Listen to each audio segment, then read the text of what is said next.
চরিত্র বড় সম্পদ। মা বাবার চাইতে উত্তম সাহচর্য সন্তানের আর কেউ হইতে পারে না।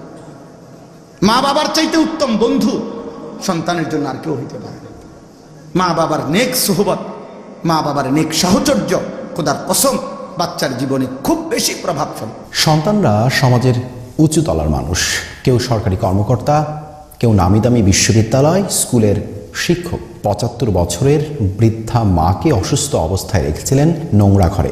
সেখানেই মায়ের মৃত্যুও হয়েছে। প্রতিবেশীদের ধারণা প্রবীণ নারীর মৃত্যু হয়েছে কয়েকদিন আগেই। তার ঘরের যে টাইলসগুলা একদম কালো। আমার মনে হয় ওই ঘরটা গত ১০-১২ বছরের মধ্যে কোনো মানুষ ঢুকে নাই। সমস্ত বাচ্চাদের জীবন থেকে পরিমিত শাসন, পরিমিত সংশোধন, মা বাবার কিছুটা নিয়ন্ত্রণ, এটা টোটালি এই আধুনিক ইউরোপের এই স্লোগান থেকে এটা তারা কৌশল করে উঠায় দিছে। বলছে যে না, বাচ্চাকে কিছুই বলা যাবে না, বাচ্চার দিকে তাকানো যাবে না, বাচ্চারে কিচ্ছু বলা যাবে। তে ঘুষি দাও তার বাপেরে, তে তার বাপেরে তুই করে কয়, তে তার বাপেরে থাপ্পড় দেয়, হেওড়া হাসে বেগেরে। টাকা উপার্জন শিখে, রোজগারের কোনো ভদ্রচিত পন্থা হয়তো শিখছে, এই স্যুট এই বুট এই সব কিছু দিয়ে রোজগার করে। আল্লাহ চেনে না, মালিক চেনে না, বানানেওয়ালা চেনে না, সৃষ্টিকর্তা চেনে না। আপনার সন্তান মানুষ হয় নাই বেটা। কোনো মুসলমান একবার জিজ্ঞাসাও করে না যে হুজুর আমার ছেলে হইছে, আমার মেয়ে হইছে, এখন এই বাচ্চাটাকে আমি এই প্রথম দিন থেকে কিভাবে গড়ে তুলব, এর একটা সুনির্দিষ্ট সুন্দর একটা দিক নির্দেশনা আমার করণীয় আপনি আমারে লিখে দেন, ঠিক করে দেন, আপনি আমারে বুঝায়া দেন না। আল্লাহ নবী সাল্লাল্লাহু আলাইহি সাল্লাম তো বলছে 7 বছরের আগে নামাজ শিখাইতে। আল্লাহ নবী সাল্লাল্লাহু আলাইহি ওয়াসাল্লাম তো বলছেন 7 বছর বয়সের বাচ্চাকে নামাজ পড়াও, তাহলে তার আগেই শিখাও সামান্য, তার 10 বছরের ভিতরে কমপ্লিট তাকে নামাজি বানায় ফেলো। 10 বছর বয়সী বাচ্চা যদি নামাজ না পড়ে তাহলে তাকে শাসন করো, প্রহার করো, প্রহার করো অত্যন্ত পরিকল্পিতভাবে, ঠান্ডা মাথায়, বুঝে শুনে। আপনার সমস্ত বাচ্চাদের জীবন থেকে পরিমিত শাসন, পরিমিত সংশোধন, মা বাবার কিছুটা নিয়ন্ত্রণ, এটা টোটালি এই আধুনিক ইউরোপের এই স্লোগান থেকে এটা তারা কৌশল করে উঠায় দিছে। বলছে যে না, বাচ্চাকে কিছুই বলা যাবে না, বাচ্চার দিকে তাকানো যাবে না, বাচ্চারে কিচ্ছু বলা যাবে। তে ঘুষি দাও তার বাপেরে, তে তার বাপেরে তুই করে কয়, তে তার বাপেরে থাপ্পড় দেয়, হেওড়া হাসে বেগেরে। তো বাচ্চা মানুষ, তো বাচ্চাকে আখলাক শিখাবে কে? বাচ্চাকে জীবন চিনাবে কে? রাসূলুল্লাহ সাল্লাল্লাহু আলাইহি ওয়াসাল্লাম 5 বছরের নাতি হাসান, ওনার মুখ থেকে সাদকার খেজুর মসজিদে নববীর বারান্দায় খেজুর মুখে দিছে উনি, আল্লাহ নবী মুখের থেকে খুলে ফেলে দিছে।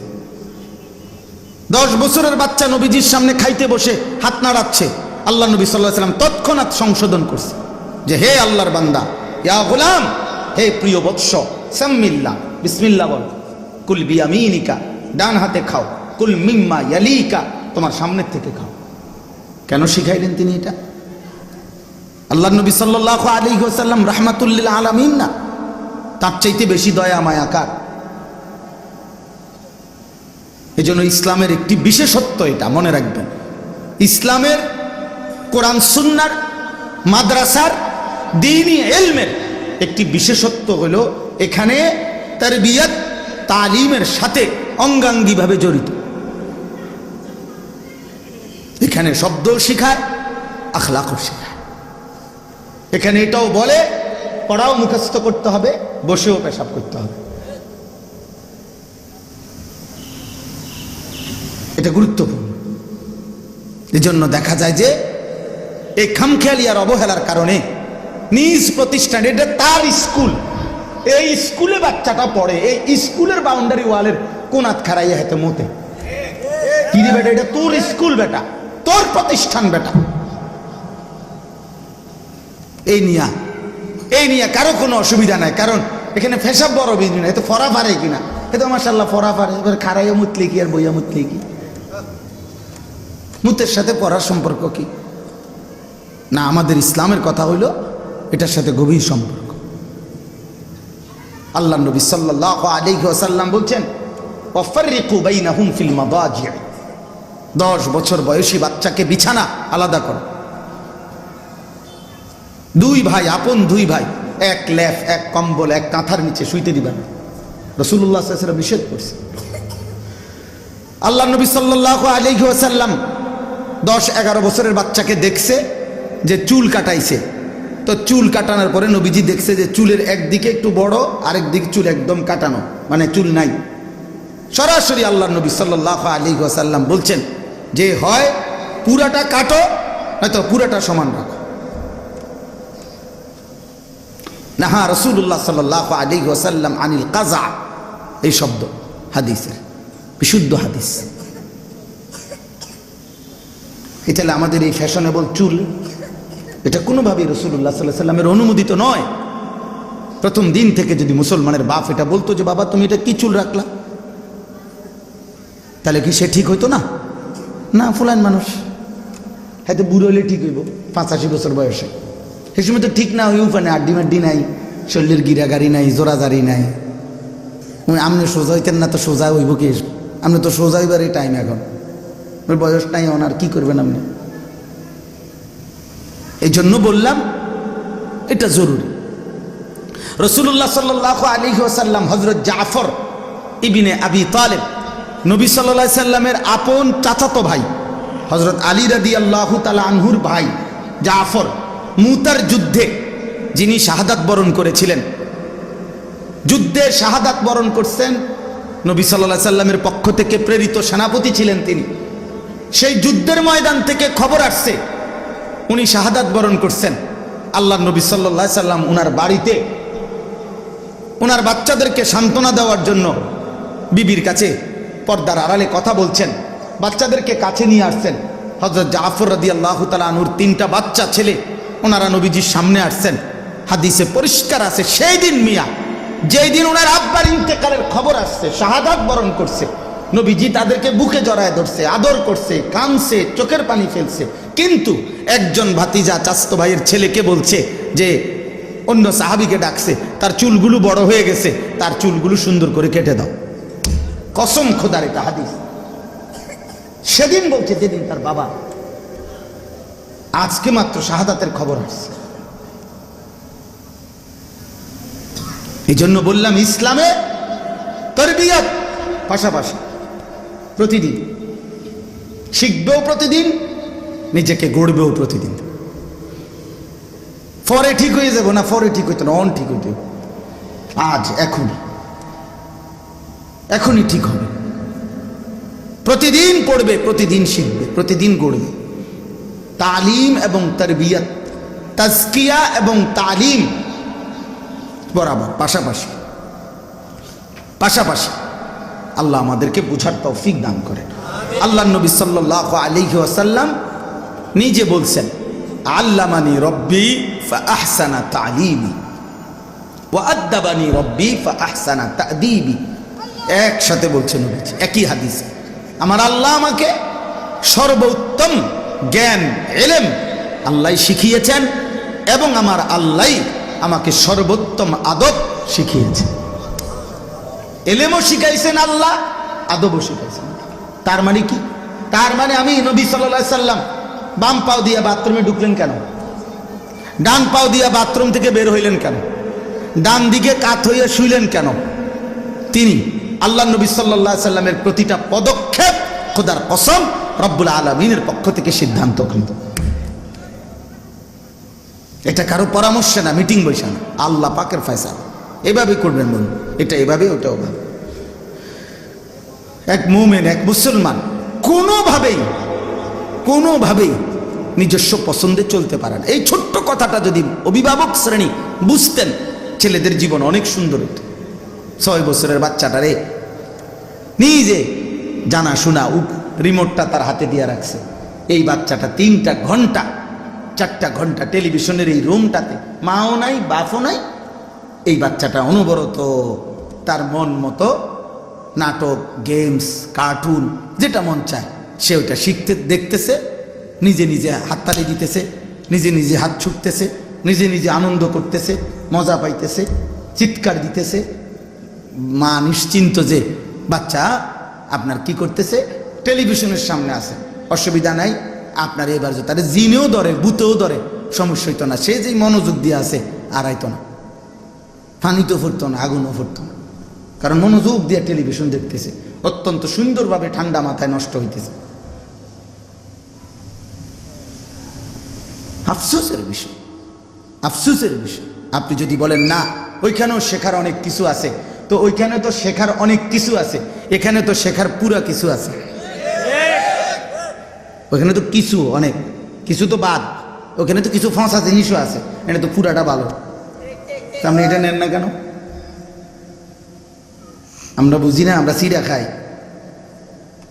হ্যাঁ, আপনি বাচ্চাকে শেখাইতে চাচ্ছেন না, নষ্ট করতে চাচ্ছেন, আমরা বুঝি না। আপনি যদি বলেন যে না আমি তাকে সুন্দর কিছু শেখাবো, তো কোরআনুল কারীমের চাইতে সুন্দর কি? রাসূলুল্লাহ সাল্লাল্লাহু আলাইহি ওয়াসাল্লামের সুন্নাতের চাইতে সুন্দর কি? নবী সাল্লাল্লাহু আলাইহি ওয়াসাল্লাম বাচ্চাদের বিষয়ে তার কোনো দিক নির্দেশনা নাই? কথা বলেন না, আছে?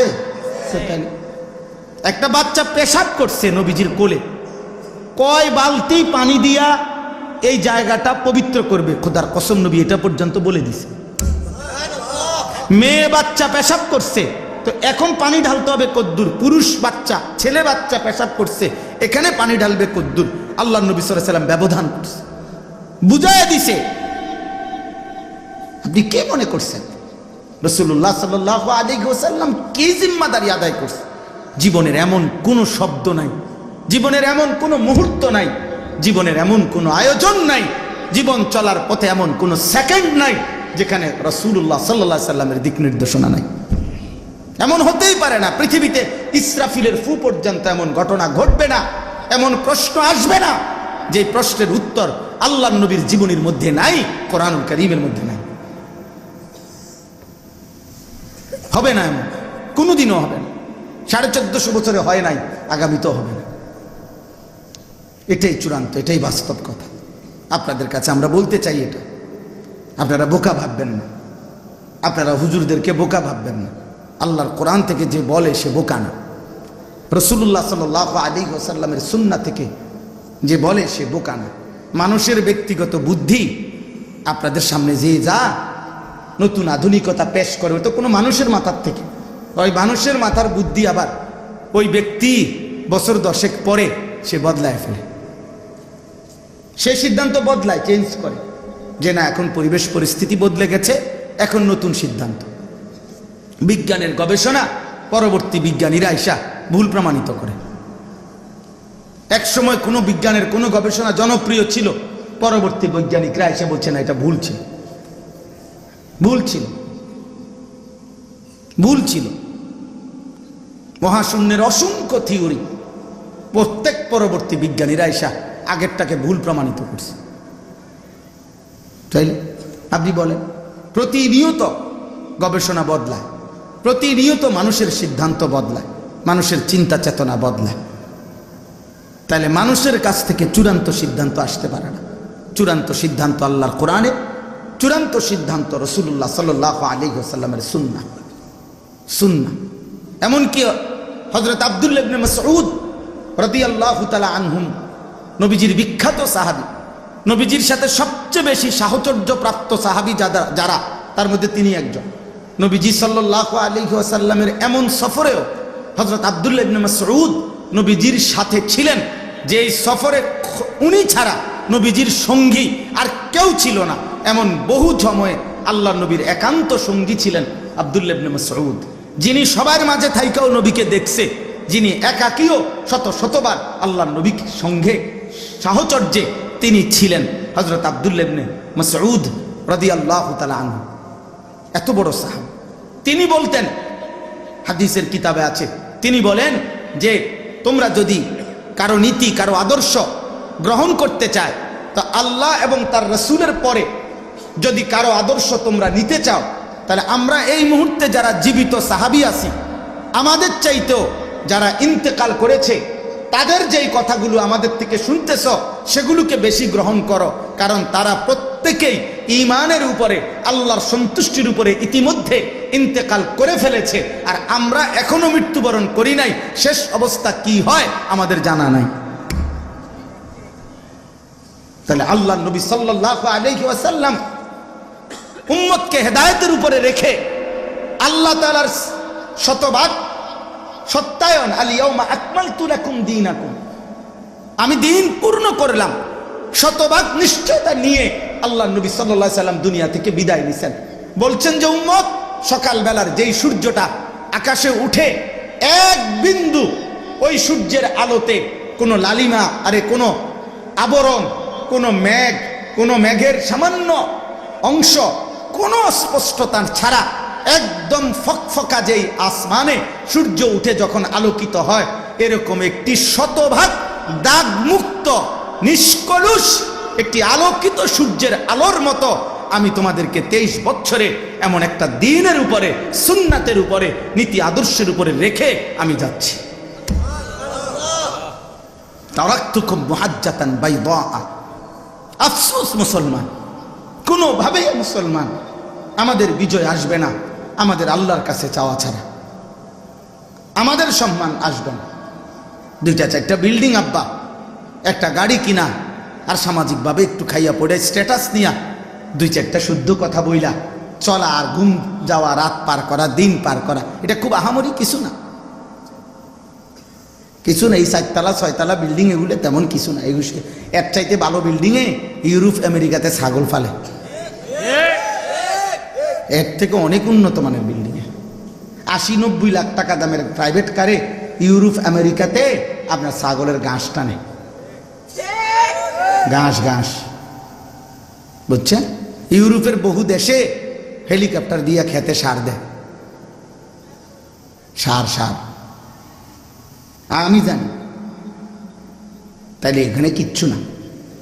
আপনি মোটামুটি একটা সামাজিকভাবে একটা বিল্ডিং করে, একখান গাড়ি কিনে, আর আপনার বউ বাচ্চা নিয়ে একটু কথা, চাল চরিত্র আখলাকের কোনো হদিস নাই, পর্দা পুশিদা, দিন ইসলাম আল্লাহ শরীয়ত, শুধু এতটুকু যে কথাবার্তা একটু সুন্দর করে বলে, কেমন আছেন আঙ্কেল, ভালো আছেন, রাস্তায় কোনো জ্যামে পড়েননি তো আঙ্কেল আসতে কোনো অসুবিধা নেই, এই তো আব্বু মাত্র গেল, আব্বু তো বলছেন আপনি আসবার কথা আঙ্কেল, ও আঙ্কেল বলতেছে ছেলেটা কত ভালো, বারবার কাইত হইয়া যায়, গার হালাইয়া দেয়, হ্যাঁ 5-7 বার বলছে আঙ্কেল, এত ভালো ছেলে হয় না, কিন্তু ভালো ছেলে মোতে খারাইয়া, ভালো ছেলে আজকে 3 বছর আরেক চরিত্রহীন মেয়ের সাথে তার প্রেমের সম্পর্ক, তার বাপ জানে না।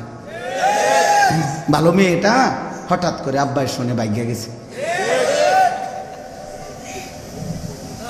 হ্যাঁ কথা মানে শুদ্ধ, এই যেদিন বাগে সেদিনও শুদ্ধ কথা কয়।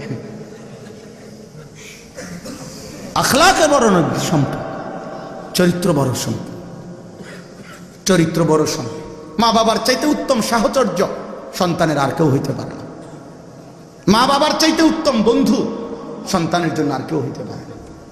মা বাবার নেক সোহবত, মা বাবার নেক সাহচর্য, খোদার কসম বাচ্চার জীবনে খুব বেশি প্রভাব ফেলে, খুব প্রভাব ফেলে, ভীষণ প্রভাব ফেলে।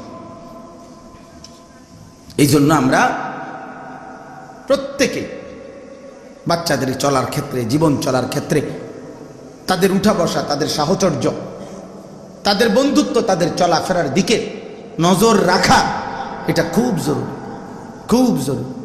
আগে এটা খুব ছিল, আমার যেটুকু মনে আছে ছোটবেলায় আমরাও দেখছি, আগে এটার খুব চর্চা ছিল যে ওই বাড়ি, ওই মহল্লা, ওই বাড়ির বাচ্চাদের সাথে আমার বাচ্চাকে বসতে দেব না, চলতে দেব না, ওইগুলা কথায় কথায় গালি দেয়, ওইগুলা ন্যাংটা থাকে, এগুলা আপনার কথাবার্তা সুন্দর না।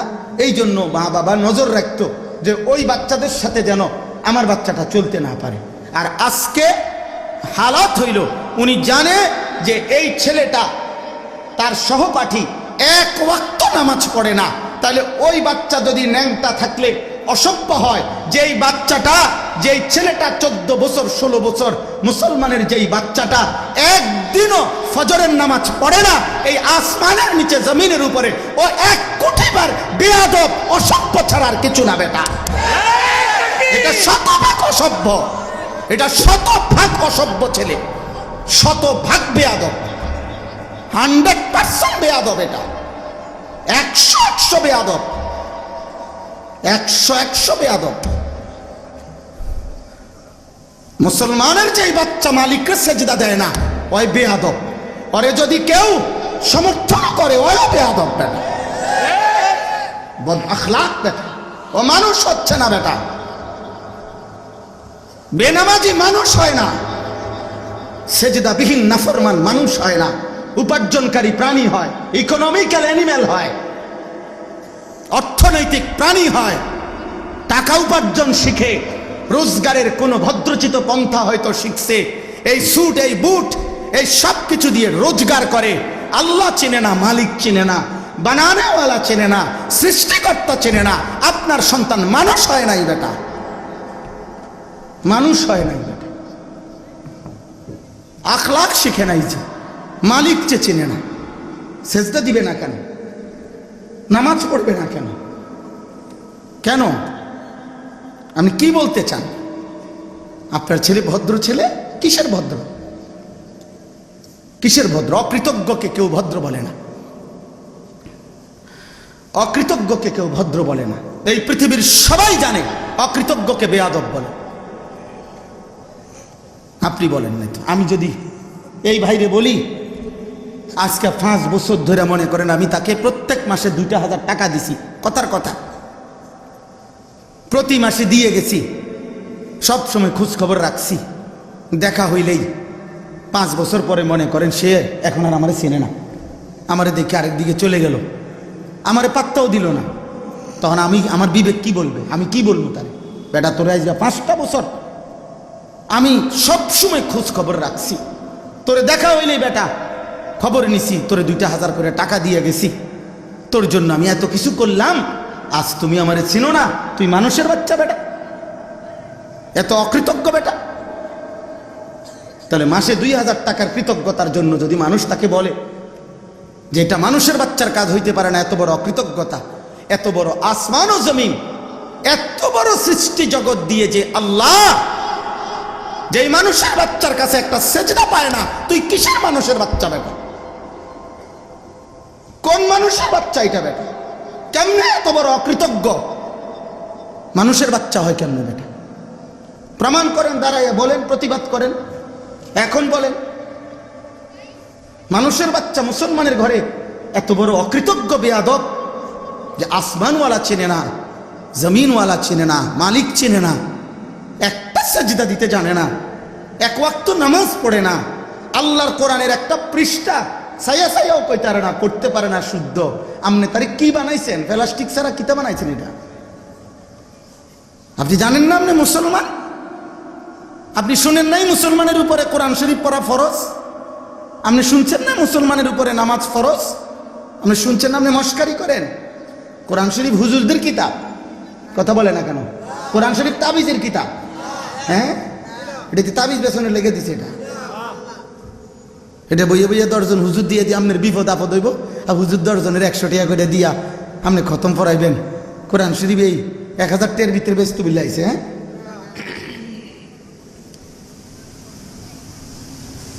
খামখেয়ালি এটা আব্বা, আফসোসের বিষয়, বহুত বড় আফসোসের বিষয়। হায় মুসলমান কেন বুঝবে না? কোরআন শরীফের এই আয়াত আমি পড়ছি, বাপ وقال الرسول يا ربي إن قوم اتخذوا هذا القرآن مهجورا। হাশরের দিন আল্লাহর নবী সাল্লাল্লাহু আলাইহি সাল্লাম আহা বহু নাফরমান উম্মতকে দেখাই আল্লাহকে বলবে, মাওলা আমার জাতির এই মানুষগুলো, আমার কওমের, আমার উম্মতের এই লোকগুলো আমার 23 বছরের রক্তে ভেজা কোরআন, যে কোরআনে আমার তায়েফের রক্ত মিশে আছে, যে কোরআনে আমার উহুদের দান দান শহীদ করা খুন জড়িয়ে আছে, যেই কোরআনের মধ্যে আমার পেটে পাথর বাঁধা ক্ষুধার কষ্ট জুড়ে আছে, যেই কোরআন 23টা বছর উম্মতের কাছে বুঝাই দিতে গিয়ে আমি দুয়ারে দুয়ারে ধাক্কা খাইছি, গলিতে গলিতে ধাক্কা খাইছি, আমি কত নির্যাতিত হয়েছি। আম্মা জান আয়েশা রাদিয়াল্লাহু তাআলা আনহাকে নবীজি একদিন বলছে, নবীর স্ত্রী আয়েশাকে, নবীর বিবিকে বলছে, আয়েশা খোদার কসম লাকাদ উযিতু ফিল্লাহ মা উযিয়া আহাদুন। আল্লাহর নবী বলছেন, আয়েশা হযরতে আদম থেকে ঈসা 1.25 লক্ষ নবী আল্লাহর কথা বলতে গিয়ে যত নির্যাতিত হয় নাই, আমি মুহাম্মদ একা তায়েফের রক্তের দিন, পাথরের আঘাতের দিন আমি তার চাইতে বেশি কষ্ট পাইছি। আয়েশা আমি একদিনে আয়েশা তায়েফের রক্ত নিয়ে আমি যে কষ্ট পাইছি পাথরের আঘাতে, কোন নবী সবাই মিলে আল্লাহর জন্য দ্বীনের জন্য এতটা কষ্ট সয় নাই। মা উজিয়া আহাদুন, আর কাউকে এত কষ্ট দেওয়া হয় নাই আয়েশা। এর বিনিময়ে আপনি রাসূলুল্লাহ সাল্লাল্লাহু আলাইহি সাল্লামের উম্মত, আপনি একদিনও কোরআন শরীফ পড়বেন না? আপনার ছেলে কখনোই কোরআন শরীফ পড়বেন? আপনার ছেলে শিক্ষিত? আল্লাহর কোরআন বিহীন শিক্ষিত হয় কিভাবে?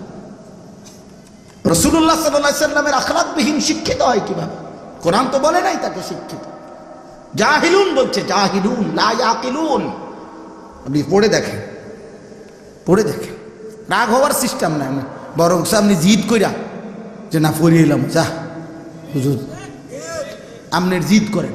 জিদ করে কি কইলা বেটা, হুজুর এত বড় কথা বেটা, কোরআন শরীফ পড়ছি না, যা পড়ে এলাম। তা আমি তো চাই আপনার একটা ছেত উড়ুক। ছেত তো ওড়ে না, জিদও ওড়ে না, মাতেও না, লড়েও না। কয় হুজুররা তো কয়, বুঝো, বুঝি তো, গপ মারে, ফাইজলামি করে, মস্কারি করেন মিয়া। অসংখ্য মুসলমান তামাশা করেন। অসংখ্য মুসলমানের এতটুকু মন্তব্য, হ্যাঁ এই হুজুরটা ভালো বলছে। আরে মিয়া, আপনি ভালো বলছি কিনা, ভালো বক্তা কিনা, আপনার কাছে সার্টিফিকেটের জন্য আসছি মিয়া। ইন্টারভিউ দিতে বসছি আপনার কাছে, আপনার কাছে আল্লাহ মনে করাইতে আসছি, আপনার আখিরাত মনে করাইতে আসছি। ভাতের অভাবে আসি নাই মিয়া, ভাত তো অটো চালাইলেও খাওয়া যায় মিয়া। এটা বুঝি না আমরা? তা সিএনজি চালাইলেও তো ইমামের চাইতে বেশি বেতন আসে, ইমামতির চাইতে। একটা সিএনজি চালাইতে ভিক্টোরিয়া কলেজ থেকে মাস্টার্স পাস করতে হইব না? তো দুনিয়া কি খুব কঠিন হয়ে গেল কোথায়? দুনিয়া কঠিন হলো কোথায়? আখিরাত ভুলে যাবেন কেন? আল্লাহ ভুলে যাবেন কেন? কোরআন পড়তে পারবেন না কেন? আব্বা, মুসলমানের নওজোয়ান ভাই, তুমি মালিকের কোরআন পড়তে পারো না কেন? আল্লাহর দেওয়া জবান দিয়ে, আল্লাহর দেওয়া চোখ দিয়ে রবের কালাম পড়তে পারো না কেন? কেমনে বললে বুঝবো? যারা পড়তে পারেন না আল্লাহর কোরআন, আপনি এখানে আসেন, আপনার দৈরা কদ্দুর আমি কান্দি, আপনার লেগে একটু কাঁদি যে হায় মালিক, এই আপনার কেমন বান্দা, আপনার বান্দা আপনার কালাম ভুলে গেছে, অথচ নিজেকে মুসলমান পরিচয় দিচ্ছে। وقال الرسول يا رب إن قوم اتخذوا هذا القرآن مهجورا। রসুল সেদিন বলবেন, ইয়া রব্বি, আয় মাওলা, ইন্না কওমি ইত্তাখাযু হাদাল কুরআন মাহজুরা। আমার জাতির এই মানুষগুলো আমার 23 বছরের এই কলিজা ছেঁড়া রক্ত ভেজা কোরআন মাহজুর, নিজেদের জীবন থেকে পরিত্যক্ত করে দিয়েছে, ছেড়ে দিয়েছে। আমি এর বিচার চাই। দোস্ত আমার সুপারিশ করবেন যিনি, তিনি যদি বলেন আল্লাহ আমি তার বিরুদ্ধে বিচার প্রার্থী, সুপারিশ করবে আপনার কোন আব্বা? হ্যাঁ, আপনার কোন বাপে তখন সুপারিশ করবে? বলেন। বিরোধিতা করলেন, যার সুপারিশের জন্য যাবেন তার কাছে কেমনে? হ্যাঁ, চুল, চেহারা, লেবাস, পোশাকে জীবনেও তাকে অনুসরণ করলেন না, কোন লজ্জায় যাবেন তার কাছে সুপারিশের জন্য? বুঝতে কি লাইছে? হ্যাঁ, তিনি গেলে আপনি দৌড় দিয়া, হ্যাঁ আপনার 30 বছরের সুদের টেহা লইয়া আপনি সুপারিশের জন্য যাইবেন? বাহ বাহ বাহ বাহ। আপনার ঘরে আপনার মৃত্যুর দিন পর্যন্ত রঙিন টেলিভিশন চলতো, নর্তকী নাচতো, টেলিভিশনে নাটক সিনেমা চলতো। এই টেলিভিশন রাখকে এই মাসের কোনো বিলও দিছেন না, আপনি খবরে গেছেন, আপনি ভূতে বিল দিছে পরে, আপনি নবীজি সুপারিশ করে আপনার বেহেস্ত দিয়ে দিব। ভূতে কি লাইছে? ঠেকায় পড়ে গেছে। খামখেয়ালি ভেবেছেন। মুসলমান আখিরাতকে খামখেয়ালি মনে করেন না। দুনিয়া কিচ্ছু না, দুনিয়া ভাত মাছের ব্যবস্থা করা খুব সহজ কিছু, পরিশ্রম করলেই আল্লাহর দয়ায় দুনিয়া অর্জন হয়, আর আল্লাহর ফয়সালাতেই হয়, আল্লাহর ফয়সালাতেই দুনিয়া হয়। দুনিয়া কিচ্ছুই না, দুনিয়া খুব বেশি কঠিন কিচ্ছু না, একদম ইজি একটা বিষয়, একদম সহজ। দুনিয়া কঠিন না, আখিরাত কঠিন। আখিরাত অনেক লম্বা, আখিরাত হিসাবের সময়, আখেরাত প্রতিদানের সময়। দুনিয়া আজ না মিললে কাল মিলবে। এই বাজারে মাছ ফসা গেলে পরের বাজার চাইয়া কিনলে ভালো মাছ কিনতে পারবে। প্রথম সাময়িক পরীক্ষায় ভালো খারাপ করলো, দ্বিতীয় সাময়িকের চেষ্টা। আমার ছেলে প্রথম সাময়িক পরীক্ষায় অঙ্কে কয়দিন আগে এবছর 64 পাইছিল গত বছর। আমি খুব তাকে বুঝাইছি, আব্বা এটা হইতেই পারে না আব্বা, তুই আমার ফুত, আমি এটা মানি না আব্বা। দ্বিতীয় সাময়িক পরীক্ষা আলহামদুলিল্লাহ আমার ছেলে মিজান জামাতে 100 পাইছে অঙ্ক। এটা হইতেই পারে, এটা দুনিয়া। পরের বারে চেষ্টা করছে, আখেরাতে কেমনে চেষ্টা করবে নতুন করে, কবরে কেমনে চেষ্টা করবে নতুন করে বলেন বাপ।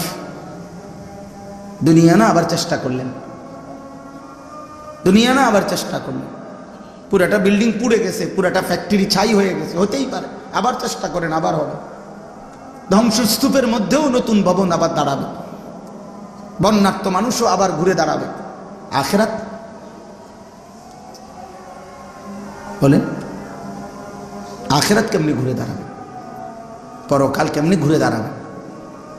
আল্লাহ আমাদেরকে বুঝ দান করেন, আল্লাহ আমাদেরকে মাফ করে দেন। আয় কারীম, চলেন আমার কথা শেষ।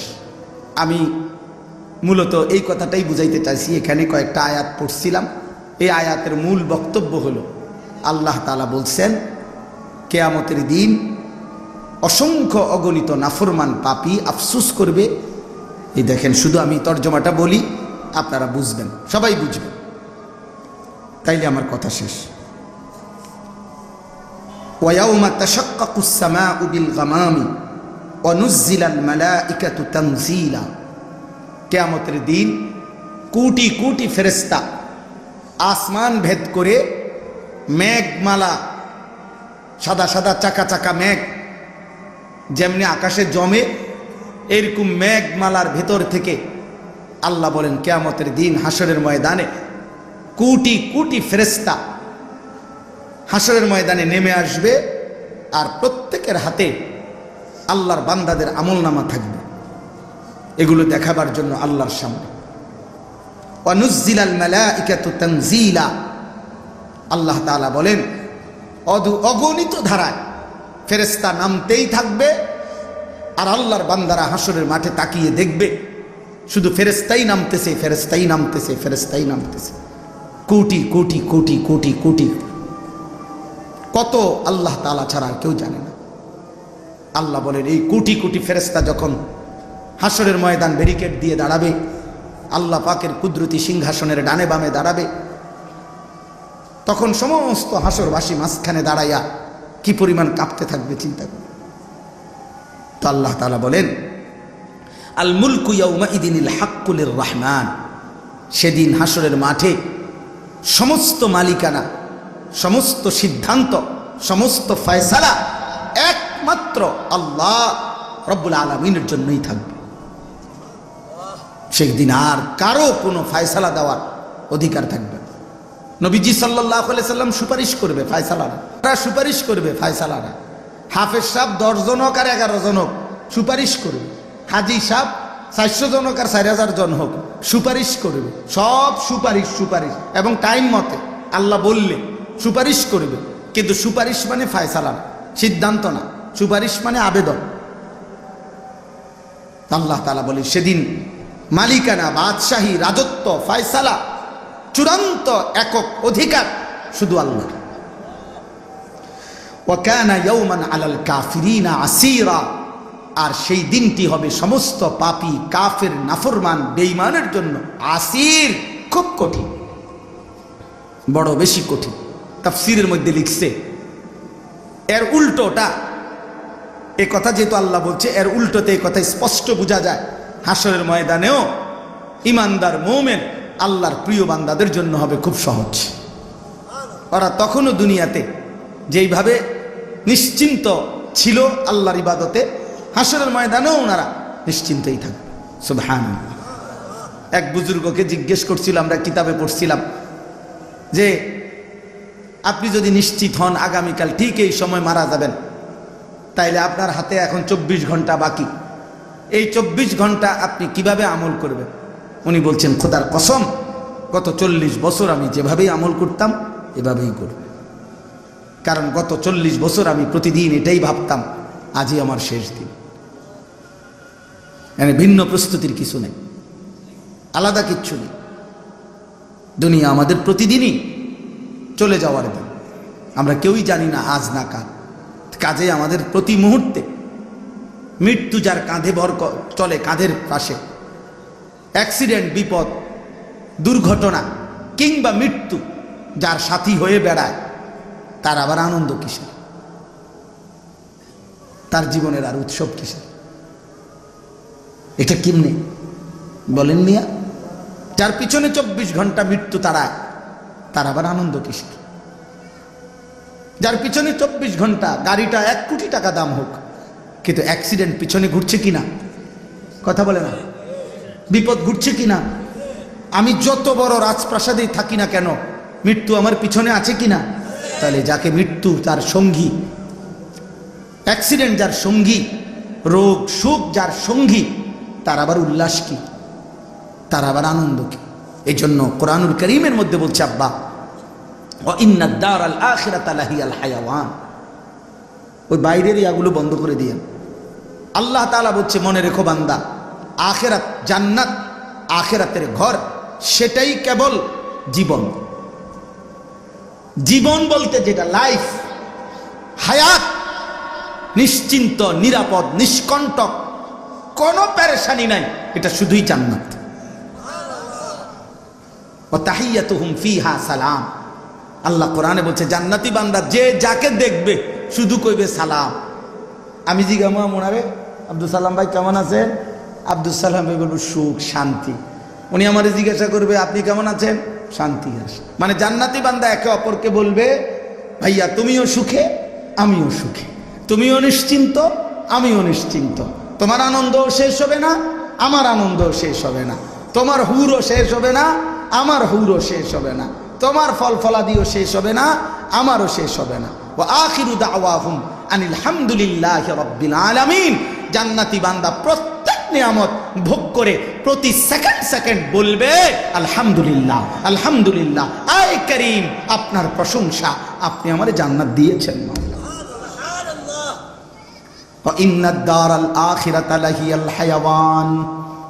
আখিরাতি জীবন, যে জীবনের পিছনে মৃত্যু নাই, যে জীবনের পিছনে দুঃখ নাই, যে জীবনের পিছনে অ্যাক্সিডেন্ট নাই, যে জীবনের পিছনে কোনো ব্যারাম নাই, সেটাই মূলত জীবন।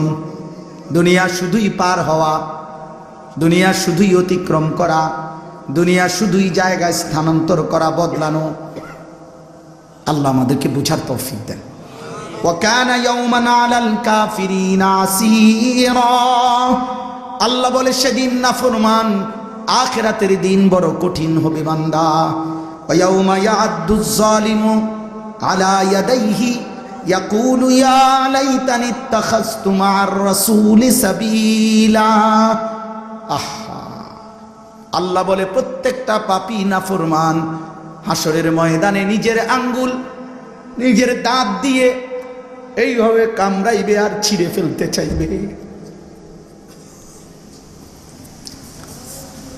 আর আফসোস করবে আর বলবে, ইয়া লাইতানি ইত্তাখাযতু মা'আর রাসূলি সাবিলা। হায় আফসোস, আমি যদি দুনিয়ার হায়াতে রাসূলের পথ ধরতাম। মদিনার যেই বন্ধু আমার জন্য কেঁদেছে, আমি যদি সেই বন্ধুকে মনে করতাম।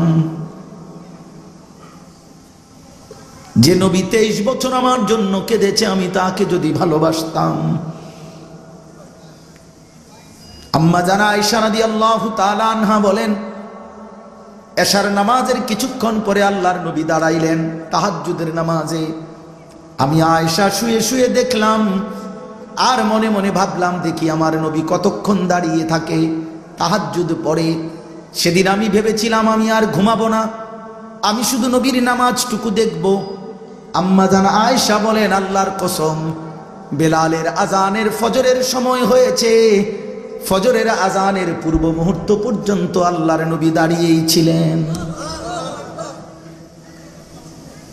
পাকিস্তানের এক বুজুর্গ আওলাদে রসুল সৈয়দ আব্দুল মজিদ নদীম সাহেব রাহমাতুল্লাহ আলাইহি, আমাদের এই কুমিল্লা বাংলাদেশে যিনি আগে আসতেন, এখন ইন্তেকাল করেছেন, আমিও ছোটবেলায় হুজুরকে দেখছি। উনি বলতেন নবী যখন রাত্রিবেলা তাহাজ্জুদে দাঁড়াইতেন তো রাতের আকাশ, রাতের অন্ধকার মাঝে মাঝে যেন নবীজিকে বলতো, মুহাম্মদ আজ আমি ভোর হব না, দেখি তুমি কতক্ষণ দাঁড়ায় থাকো। তো তিনি বলতেন শেষ পর্যন্ত রাত হার মানতে বাধ্য হইতো, আর রাত বলতো মুহাম্মদ তোমাকে হারানো যাবে না। রাত ঠিকই সুবহে সাদিক হইতো, নবী সাল্লাল্লাহু আলাইহি ওয়াসাল্লামের কিয়াম দাঁড়ানো, তাহাজ্জুদ শেষ হতো না। এইভাবে কাঁদতেন তিনি সারা রাত সারা রাত সারা রাত, হাত্তা তাওয়াররামাত কাদামাহু, দুইটা পা মোবারক ফুলে ফুলে যেত। যিনি এতটা কাঁদলেন, এত ভালোবাসলেন, যিনি জীবনের সব কিছু বলে গেলেন, বললেন উম্মত বাম পাও দিয়া বাথরুমে ঢুকবা, ডান পাও দিয়া বের হইবা, মিসওয়াক করবা, কয়টা ঢিলা ব্যবহার করবা, কোন দিকে কাত হইয়া ঘুমাইবা, স্বামী স্ত্রীর একান্ত মেলামেশা, একেবারে রাত গভীরের একান্ত বিষয় আমি তাও বললাম, আমি প্রকাশ্য রাজপথ তাও বললাম। জীবনের কোনো আয়োজনে আমি বলা বাকি রাখি নাই, আমি দিক নির্দেশনা না দিয়ে যাই নাই, একেবারে বিন্দু বিন্দু প্রতিটি নিঃশ্বাস। আল্লাহ নবী সাল্লাল্লাহু আলাইহি সাল্লাম 3 নিঃশ্বাসে পানি পান করতেন, মানে 3 ঢোকে 3 বারে। তো নিঃশ্বাসটা পর্যন্ত কয়টা ফেলবে, খোদার কসম, যিনি নিঃশ্বাস পর্যন্ত উম্মতের জন্য ঠিক করে দিয়ে গেছেন, বলে দিয়ে গেছেন, তিনি বাকি রাখেন নাই কিছু। এমন রসুল কেন ত্যাগ করলেন? এমন নবী কেন ত্যাগ করলেন? এই শেষ কথা হলো, ইয়া ওয়াইলাতা লাইতানি লাম আত্তাখিজ ফুলানান খলিলা। তখন নাফরমান ব্যক্তি বলবে, হায় আমার মন্দ কপাল, আফসোস, আমি যদি অমুককে, এই অমুক বলতে সে চিন্তা করবে যে যাকে দেখে নষ্ট হইছে, যে যার কারণে আল্লাহর পথ থেকে ফিরে গেছে, সরে গেছে, সে বলবে হায় আমি যদি তাকে বন্ধু না বানাইতাম, আমি যদি ওই মদখোর, নেশাখোর, গাঁজাখোরকে বন্ধু না বানাইতাম, আমি যদি ওই বেহায়া বেপর্দা নারীকে বন্ধু না বানাইতাম, আমি যদি ওই অসৎ চরিত্রহীন লোকটাকে বন্ধু না বানাইতাম, আমি যদি ওই সুদখোর, ঘুষখোর, ইস্তিখোর, লোনখোর, এই নাফরমানকে যদি আমি বন্ধু না বানাইতাম, আমি যদি ওই মদখোর, নেশাখোর, গাঁজাখোর, ফুট্টাখোর, বাবাখোরকে যদি বন্ধু না বানাইতাম, আমি যদি ওই দুশ্চরিত্রদেরকে বন্ধু না বানাইতাম, খোদার কসম, এইভাবে ওই বন্ধু নামের যারা দুষ্ট, যে তাকে মন্দ পথে নিয়ে গেছে, সে তাদের কথা স্মরণ করে করে আফসুস করবে, আফসুস করবে, আফসুস করবে, আর বলবে লাকাদ আদাল্লানি আনি যিকরি বাদা ইয জাআনি। বলবে হায় আমার কাছে তো আল্লাহর বাণী এসেছিল, আমাগো এলাকার মসজিদে তো আজান হইতো, আমগো বাড়িতে তো দেখছিলাম কোরআন শরীফ আসিল, আমগো গ্রামের ইমাম সাহেব তো আমারে বলছিল, আমগো মহল্লার মাহফিলে তো আল্লাহর কথা বলছিল, আমার চাচা দাদা নানাও তো আমারে বলছিল, আমাগো গ্রামের কতজনেই তো মাঝে মধ্যে আমারে বলছিল, কত দাড়িওয়ালা মুরব্বী তো আমারে নামাজের জন্য ডাকছিল, কত হাফেজে কোরআন তো আমি দেখছিলাম। এত কিছু দেখার পরেও আমার কাছে তো হেদায়েত আসছিল, আমার কাছে তো আল্লাহর কথা পৌঁছেছিল, কিন্তু ওই বন্ধু নামের এই শয়তান, সে তো আমারে পথভ্রষ্ট করে দিল। ওয়াকানা শাইতানু লিল ইনসানি খাজুলা। আল্লাহ বলেন, শোনো বান্দা, মনে রেখো, বিপদের সেই মুহূর্তে যাকে দেখে দেখে তোমরা নষ্ট হলা, সে তোমাদের থেকে দূরেই সরে থাকবে। অর্থাৎ একজন নাফরমানও সেদিন যাদের কারণে সে নষ্ট হলো, তাকে খুঁজে পাবে না।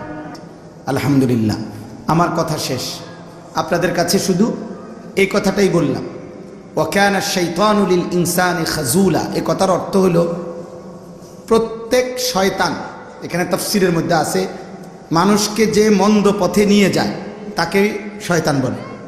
মানে একটা তো হলো বাস্তবিক ইবলিস, যেটা শয়তান, আবার যে যাকে গুনার পথে নিয়ে যায় সেও শয়তান। বুঝছেন কিনা? তো আল্লাহ তাআলা বলছে, মনে রাখবা, প্রত্যেক শয়তান মানুষকে আল্লাহর পথ থেকে ফিরানোর পর, গুনার মধ্যে লিপ্ত করার পর, সে যখন মুসিবতে আক্রান্ত হবে, খাজুলা অর্থ হলো তাকে কেটে পড়বে, তার আর সঙ্গী হবে না, সে আর সঙ্গী হবে। ওই মূল শয়তানও না, বন্ধু নামের শয়তানও না। এই জন্য আল্লাহ তাআলা বলছেন, যারা যাকে গুনার পথে নিয়ে যায় ও কোনোদিনও বন্ধু হয় না। ও মূলত শয়তানের অনুসারী। প্রকৃত পক্ষে বন্ধু সে যে একে অপরকে তাকওয়া খোদা বিরুতার পথ দেখায়। এই জন্য আজকে এতটুকুই কথা, আপনারা যারা অভিভাবক আছেন আপনাদের সন্তানদের ক্ষেত্রে আপনারা নজর রাখবেন। তার বন্ধুত্ব, তার চলাফেরা, তার সাথে উঠা বসা করে তার দিকে নজর রাখা তার জন্য জরুরি। খেয়াল রাখা আমার বাচ্চা কিভাবে বেড়ে উঠতেছে। একজন স্বামীর খেয়াল রাখা, আপনার স্ত্রী সে কিন্তু আপনার বন্ধু, তার আখলাক চরিত্র এবং তার সাথে আপনার চলাফেরার ক্ষেত্রে আপনাকে খেয়াল রাখতে হবে যে আপনারা ঈমান ইসলামের উপরে আছেন কিনা। আপনার স্ত্রী চলাফেরা কাদের সাথে, স্ত্রীও খেয়াল রাখা স্বামীর চলাফেরা কাদের সাথে। অর্থাৎ প্রত্যেক সহযোগী, যার সাথে যে সঙ্গী সেই তার বন্ধু, ক্ষণিকের হোক দীর্ঘমেয়াদী হোক। এই প্রত্যেক বন্ধু চলাফেরার ক্ষেত্রে তার ঈমান আমল আখলাক আছে কিনা এদিকে নজর রাখা এটা জরুরি। নাই তো অসৎ মানুষের সঙ্গ কোনো মানুষের জন্য ক্ষতিকর। এই জন্য আল্লাহ কোরআনুল কারীমের মধ্যে এটা বলছেন, আল আখিল্লাউ ইয়াউমা ইদিন বা'দুহুম লিবা'দিন আদুউন ইল্লাল মুত্তাকিন। কিয়ামতের দিন অসৎ বন্ধুরা একে অপরের শত্রু হবে, কিন্তু মুত্তাকি। يا نفس إن لم تظفري